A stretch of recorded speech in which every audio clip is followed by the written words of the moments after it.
طارق صاحب. ایک آپ نے نا سورت حجرات کی آیت کا ترجمہ کیا تھا شیخ صاحب، کہ اس میں لفظ جو آیا تھا وہ میں ذرا ایک سیکنڈ اس کی ذرا تشریح آپ سے سمجھ لوں.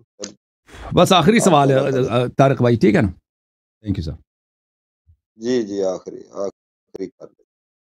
وہ اگر آپ کے سامنے ہے آیت، یہ آیت ہے جس میں لکھا ہے نا اعوذ باللہ من الشیطان الرجیم بسم اللہ الرحمن الرحیم، جو یا ایھا الذین آمنوا لا ترفعوا اصواتکم، یہاں سے شروع ہوتی ہے فوق صوت النبی.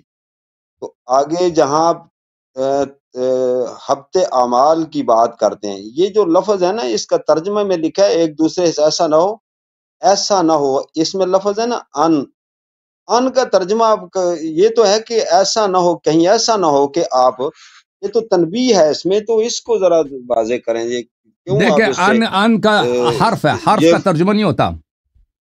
یہ ان ایک حرف ہے، اس کا ترجمہ حروف کا ترجمہ تو نہیں ہوتا نا. حروف کیونکہ وہ بذات خود کسی معنی پہ دلالت نہیں کرتے، وہ مابعد پہ دلالت کرتے ہیں، مابعد کے معنی کو چینج کرتے ہیں، جملے کے معنی کو چینج کرتے ہیں. نبی صلی اللہ علیہ وآلہ وسلم کے ساتھ بلند آواز میں بات نہ کرو، کہ اگر کرو گے ایسا تو تمہارے اعمال حبط ہو جائیں گے. تو اگر یہ کرو گے تمہارے اعمال حبط ہو جائیں گے. تو یہ نتیجہ جو ہے بلند آواز کرنے پر مترتب ہوگا. مثلا میں آپ کو کہہ دوں نا کہ آپ جو ہے ٹھنڈا پانی نہ پئیں تاکہ آپ کو وہ نہ ہو، تو آپ کو کانسی نہ لگے.